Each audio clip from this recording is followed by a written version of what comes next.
Individual series के बारे में हम पढ़ चुके हैं। अब हम बात कर लेते हैं डिस्क्रीट सीरीज़ की। तो देखो बेटा, डिस्क्रीट सीरीज़ को भी हम 3 मेथड से ही करते हैं, direct method, shortcut method and step deviation method. ठीक है, देखो बेटा, इंडिविजुअल सीरीज़ में क्या था, इंडिविजुअल सीरीज़ में हमें आइटम्स दी होती थी और हमें क्या करना होता था, उनको ऐड करके जितनी नंबर ऑफ आइटम्स होती थी उनको डिवाइड करना होता था डायरेक्ट मेथड में। बट डिस्क्रीट सीरीज़ में हमें क्या गिवन होती है, डिस्क्रीट सीरीज़ में हमें फ्रीक्वेंसी गिवन होती है। जब हमें फ्रीक्वेंसी गिवन होती है तो हम क्या करते हैं, फ्रीक्वेंसी को भी लेके चलते हैं। तो अब सबसे पहले बात कर लेते हैं डायरेक्ट मेथड की। तो देखो, डायरेक्ट मेथड का जो फॉर्मूला है वो है arithmetic is equal to sigma f x upon n. यहाँ पे जो सिग्मा एफ एक्स है वो क्या है, एन है हमारा सम ऑफ फ्रीक्वेंसी, यानी कि जितने भी हम फ्रीक्वेंसी हमारी होती है उसको हम ऐड कर देते हैं। एफ का किसको डिनोट करता है, वो फ्रीक्वेंसी को, और जो एक्स है वो होती है हमारी वैल्यू ऑफ वेरिएबल्स जो हम निकालते हैं। ठीक है, तो अगर हम बात करें इसको हम एक अच्छे से एग्जाम्पल से समझ लेते हैं। तो देखो बेटा, मार्क्स दिए हुए हैं स्टूडेंट्स, और यहाँ पे स्टूडेंट्स दिए हुए हैं कि कितने बच्चे ऐसे हैं जिनके मार्क्स 12 आए हैं, 14 आए हैं, 16 आए, 18 आए, 20 आए। तो हम मार्क्स को मान के चलते हैं x और स्टूडेंट को मान के चलते हैं फ्रीक्वेंसी। फ्रीक्वेंसी का मतलब होता है नंबर ऑफ आइटम्स रिपीटेड, मतलब आइटम कितनी बार रिपीट हुई है। जैसे 12 मार्क्स कितने बच्चों के आए हैं, 6 स्टूडेंट्स के आए हैं। 14 मार्क्स कितने स्टूडेंट्स के आए हैं, 12 स्टूडेंट्स के आए हैं। तो सबसे पहले हम क्या करते हैं, जो फ्रीक्वेंसी दिया है उसको हम सम कर लेते हैं। तो जब हम इसका टोटल करते हैं तो n इज इक्वल टू 60, हम इसको सिग्मा f भी लिख सकते हैं। ठीक है, तो मैंने मान के चला कि n क्या है, जब हमने इसका टोटल किया तो वो हमारा आ गया 60। अब हम बात कर लेते हैं एफ एक्स कैसे निकालते हैं। एफ एक्स हम निकालते हैं f इंटू एक्स करके, 12 6 जा 72, 14 को जब 12 से मल्टीप्लाई करेंगे तो 168। इसी तरह से हम सबको ऐड करते वो मल्टीप्लाई करते चलते हैं तो हमारा क्या निकल जाता है, एफ एक्स निकल जाता है। अब एफ एक्स निकालने के बाद जब हम सिग्मा एफ एक्स की बात करते हैं तो सिग्मा का मतलब होता है सम। तो हम क्या करेंगे, इन सब का टोटल कर देंगे, जो कि हमारा कितना आया, 978। फिर उसके बाद हम क्या करते हैं, फॉर्मूला पुट करते हैं। तो arithmetic mean is equal to sigma f x upon n. तो हमारा एफ एक्स कितना आया था, 978, एन कितना है हमारा 60, डिवाइड करके हमारा आंसर कितना आ गया, 163।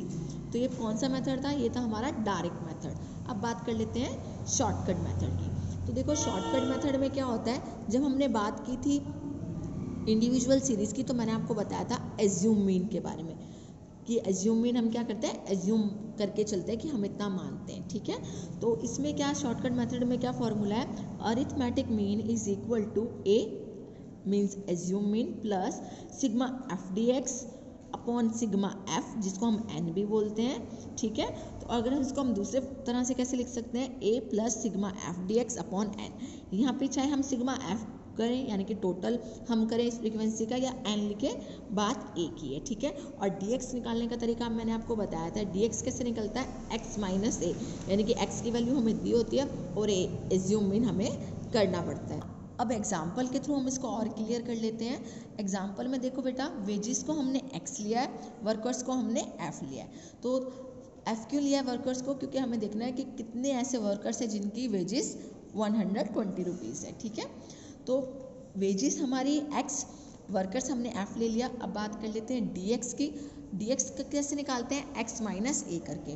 तो हमने क्या किया है, यहाँ पे सीरीज़ देखिए बेटा, सबसे जो छोटा नंबर था वो मेरा कितना है 120, और सबसे बड़ा नंबर मेरा कितना है 200, है ना।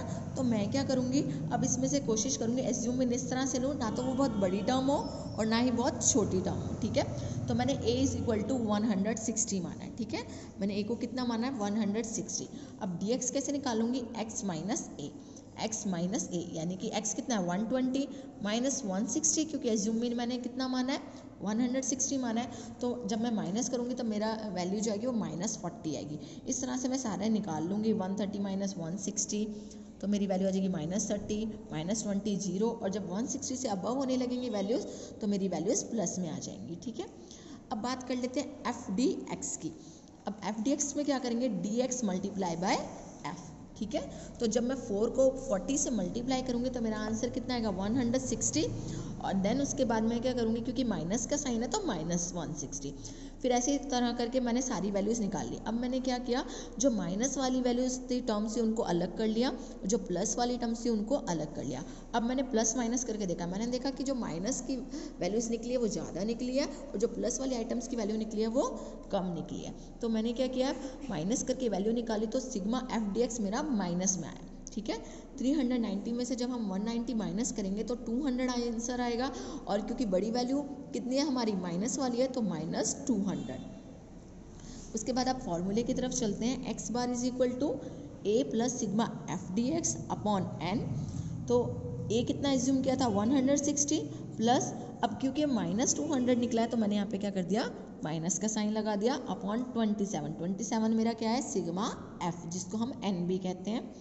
सो जब हम इसको सॉल्व करेंगे तो 160 मैंने आपको पहले बताया था, इस टर्म को हम अलग रखने की कोशिश करते हैं और कोशिश करते हैं इसको सॉल्व करके प्लस माइनस करें इस टर्म में से। तो मैंने इसको अलग रखा, 160 प्लस माइनस में मेरा आंसर आया माइनस 7.407। अब मैंने 160 में से माइनस कर दिया क्योंकि प्लस माइनस माइनस, तो 160 में से जब मैंने 7 माइनस किया तो मेरा आंसर कितना आ गया, 152.593। तो ये तो हमारा कौन सा मेथड था, शॉर्टकट मेथड। अब तक हम दो मेथड डिस्कस कर चुके हैं, direct method and shortcut method. अब बात कर लेते हैं थर्ड मेथड, यानी कि स्टेप डिविएशन मेथड। किस में बात करें हम, डिस्क्रीट सीरीज में। तो देखिए इसमें क्या होता है, सेम जब हमने इंडिविजुअल सीरीज निकाली थी उसमें भी बात की थी एफ डी एक्स डैश की, उसी तरह से है ये। तो देखो एक्स बार यानी कि मीन मेरा इसमें होता है a assume mean plus sigma f d dash.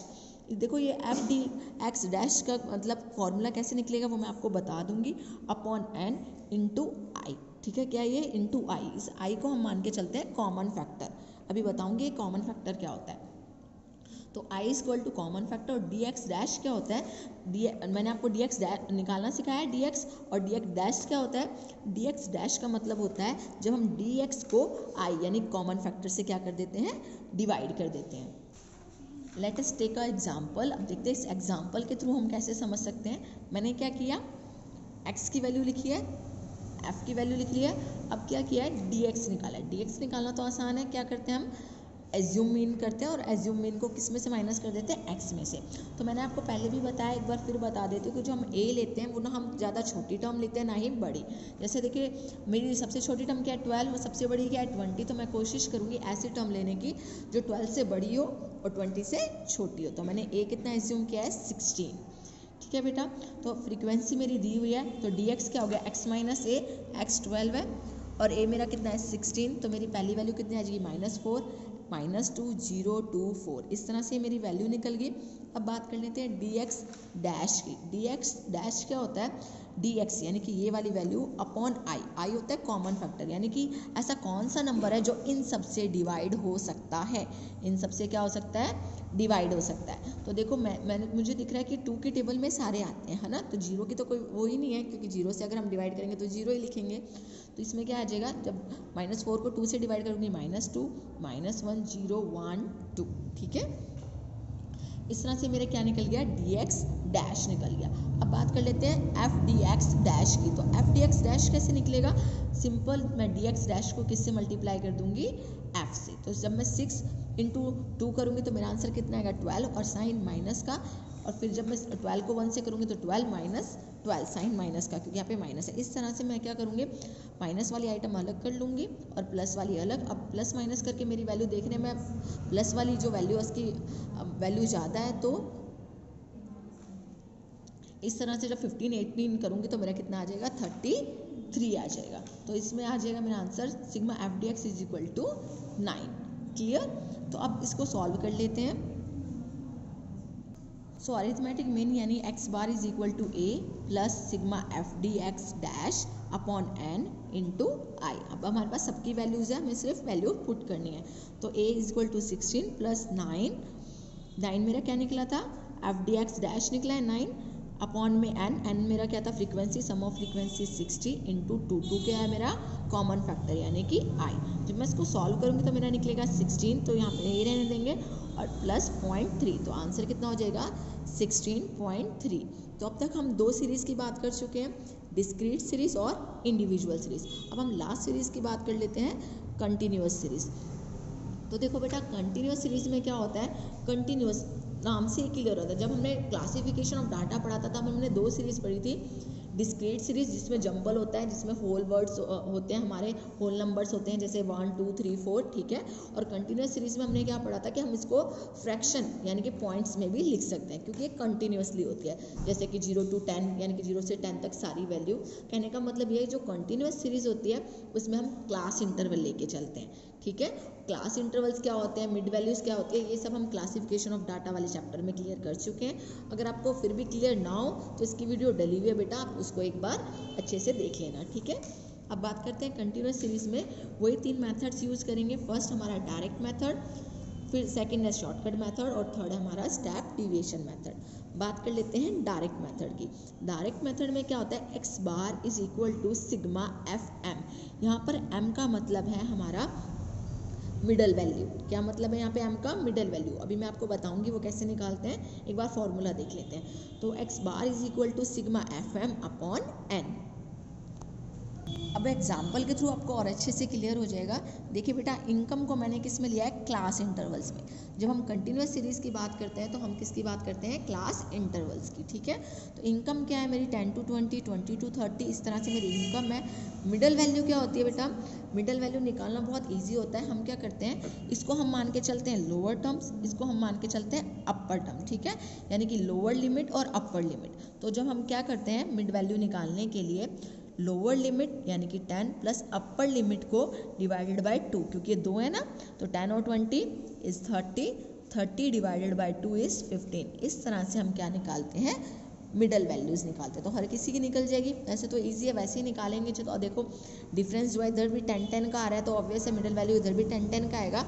But अगर आप फर्स्ट टाइम करें तो आप बार बार ये वाला फॉर्मूला यूज़ करके कर सकते हैं, ठीक है। Middle value is equal to lower limits plus upper limit divided by 2।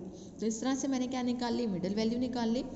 जो नंबर ऑफ पर्सन है ये मेरे क्या है, एफ यानी फ्रीक्वेंसी, ठीक है। तो एफ एम कैसे निकल जाएगा, f m is equal to f multiply by middle value, ठीक है। तो frequency multiply by middle value से मेरा क्या निकल जाएगा, एम। तो जब जैसे 15 4 जा 60, 25 7 जा 175, इस तरह से मैंने क्या निकाल लिया, अपना एफ एम निकाल लिया। और सिग्मा एफ एम कैसे निकलता है, टोटल करने के बाद। तो सिग्मा एफ एम निकालने के लिए मैंने क्या किया, इन सबको ऐड कर दिया, ठीक है। बात कर लेते हैं फॉर्मूले की, x bar is equal to sigma f m upon n. तो arithmetic mean is equal to f m मेरा कितना निकल रहा था, 3040 डिवाइडेड बाय 70, एन 70 है मेरा, यानी कि सिग्मा एफ जो है मेरा वो 70 है। अब जब मैं इनको डिवाइड करूँगी तो मेरा आंसर कितना आ जाएगा, 43.43। तो ये अभी हमारा कौन सा मेथड था, डायरेक्ट मेथड। अब बात कर लेते हैं शॉर्टकट मेथड की। तो देखो शॉर्टकट मेथड में क्या हुआ है, ये भी इंडिविजुअल सीरीज की तरह, डिस्क्रीट सीरीज की तरह हम इसमें एज्यूम मीन मान के चलते हैं। तो x bar is equal to a plus sigma f d x upon n. तो इनकम मैंने वो लिख लिया है यहाँ पर, मिडल वैल्यू निकालनी मैंने आपको बता दी है, फ्रीक्वेंसी मुझे गिवन थी जो मैंने टोटल किया है कितना है, n इज इक्वल टू 70। अब मैं आपको मेन चीज़ बता रही हूँ इस फॉर्मूले में निकालने के लिए, वो क्या है, dx की। dx कैसे निकालते हैं, dx के लिए मैंने आपको बताया था, पहले हम फॉर्मूले में क्या करते थे, x माइनस ए करते थे, बट यहाँ पे तो हम x मानते ही नहीं, हम क्या किसको मान के चलते हैं, x को m मान के चलते हैं। तो हम क्या करेंगे, m माइनस ए। एक चीज़ बेटा जो इम्पॉर्टेंट है वो ये है कि जब हम मिडल वैल्यू क्लास इंटरवल्स में निकालते हैं ना, तो हम इसको काउंट कर लेते हैं कितने हैं, 1 2 3 4 5 6। देखो ये टोटल वैल्यूज जो है हमारी वो 6 हैं, है ना। तो देखो अगर यहाँ पे 7 होती तो हमारी मिडल वैल्यू कौन सी हो जाती है, 3 ऊपर की छोड़ देते हम और 3 आइटम्स नीचे की छोड़ देते, तो जो मिडल आ जाती है यानी कि 4th आइटम जो आती थी वो हमारी मिडल वैल्यू हो जाती है ना। बट इसमें क्या है, 6 आइटम्स हैं, तो हम एज्यूम मीन 35 को भी कर सकते हैं और 45 को भी, क्योंकि ऑलरेडी क्या है, ये असेंडिंग ऑर्डर में ऑलरेडी है, क्योंकि मिडल वैल्यूज़ है 15 हमारी सबसे लोअर है, 65 हमारी सबसे हाईएस्ट है। तो क्योंकि ये 6 टर्म्स है, 6 आइटम्स है, तो हम क्या करेंगे, हम चाहेंगे या तो हम 35 को एज्यूम मीन कर लें या 45 को, ठीक है, या तो हम 3rd को ले लें या फिर हम 4th आइटम को ले लें, वो हम पे डिपेंड करता है। तो मैंने क्या किया है, let a is equal to 45, मैंने ए को माना है, एज्यूम मीन को कितना माना है, 45। तो m माइनस ए ईजी है, क्या करेंगे, मिडल वैल्यू में से एज्यूम मीन को माइनस कर देंगे। तो अब देखो मिडल वैल्यू कितनी है, 15 माइनस 45, क्योंकि 45 बड़ा है तो -30 -20 -10, इस तरह से सारी वैल्यूज हमारी निकल जाएगी। अब बात करें एफ डी एक्स की, तो सिंपल है, फ्रीक्वेंसी को किससे मल्टीप्लाई करना है, डी एक्स से मल्टीप्लाई करना है। इस तरह से मैंने क्या किया, माइनस वाली टर्म्स अलग लिख ली, प्लस वाली टर्म्स अलग लिख ली, और फिर उसके बाद मैंने प्लस माइनस किया, तो क्योंकि माइनस वाली टर्म्स की वैल्यू का ज़्यादा वैल्यू निकली है, तो इसलिए मेरा जो एफ डी एक्स है वो माइनस में निकला है, कितना, 110। इतना करने के बाद अब मैंने क्या करना है, सिंपल फॉर्मूले में वैल्यूज़ को पुट कर देना है। तो x bar is equal to a plus sigma f d x upon n. तो ए मैंने कितना एज्यूम किया था, 45 plus value minus f d x मेरी माइनस में निकली थी, तो माइनस 110 अपॉन 70। तो जब हम इसको सॉल्व करेंगे तो 45 तो वहीं छोड़ देंगे, plus minus minus 1.57, then answer is 43.43। तो आई होप कि आपको क्लियर हो गया होगा कि शॉर्टकट मेथड कैसा होता है। अब हम लास्ट मेथड की बात कर लेते हैं, स्टेप डिविएशन मेथड। तो देखो बेटा, स्टेप डिविएशन मेथड में क्या होता है, सेम वही फॉर्मूला है जो हमारा डिस्क्रीट सीरीज में था, बट जो हम इसमें एक्स्ट्रा लेके चलते हैं वो क्या लेके चलते हैं, आई। ठीक है, आई को हम इसमें क्या मानते हैं वो मैंने पहले भी आपको बताया, डी एक्स अपॉन में कॉमन फैक्टर। तो इस तरह से हम इसको सॉल्व करते हैं।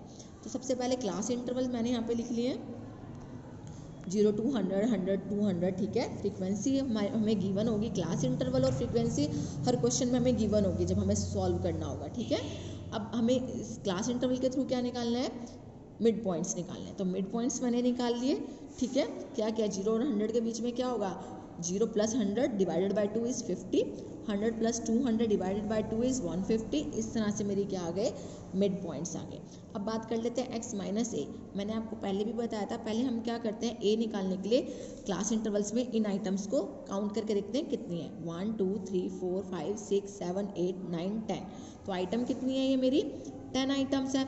अब इन 10 आइटम्स में जो अगर मैं मिडल वैल्यू की बात करूं, एज्यूम मीन की बात करूं, तो 5th टर्म भी हो सकती है और 6 भी हो सकती है। मैंने क्या एज्यूम किया है, 550, जो कि मेरी 6 टर्म है, 1 2 3 4 5। आप चाहे तो 450 भी कर सकते हैं और 550 भी कर सकते हैं। तो मैंने क्या एज्यूम करके चला है, मैंने एज्यूम कर रहा है a इज इक्वल टू 550। ठीक है, क्योंकि थोड़ी सी एक बड़ी टर्म लेके चल रही हूँ। लास्ट टाइम भी मैंने बड़ी टर्म ली थी 35 और 45 में, इसमें भी मैंने बड़ी टर्म लिया, 45 से 550 लिया। अब dx निकालने की बात करें तो dx क्या होता है हमारा, x माइनस ए। तो a मेरा 550 था, अब मैं उसको माइनस करूँगी उसमें से, x में से, तो मेरी वैल्यू कितनी आ जाएगी, 500 माइनस 500, क्योंकि 50 में से अगर मैं 550 माइनस करूँगी तो माइनस में 500 माइनस में 400, इस तरह से सारी वैल्यूज़ निकलती जाएंगी और लास्ट में मेरा क्या आ जाएगा, 950 में से 500 जाएंगे तो 400। ठीक है, अब मैंने dx बार निकालना आपको बताया था, हम क्या कर लेते हैं, कॉमन फैक्टर मान के चलते हैं। अब देखिए बेटा, जो ये टर्म्स हैं इसमें मुझे बहुत इजीली पता चल रहा है कि ये सारे 100 से डिवाइडेड है, होते तो 5 से भी है, 10 से भी, बट लेकिन अगर मैं उस तरीके से करूँगी तो मेरा आंसर बहुत बड़ा निकलेगा।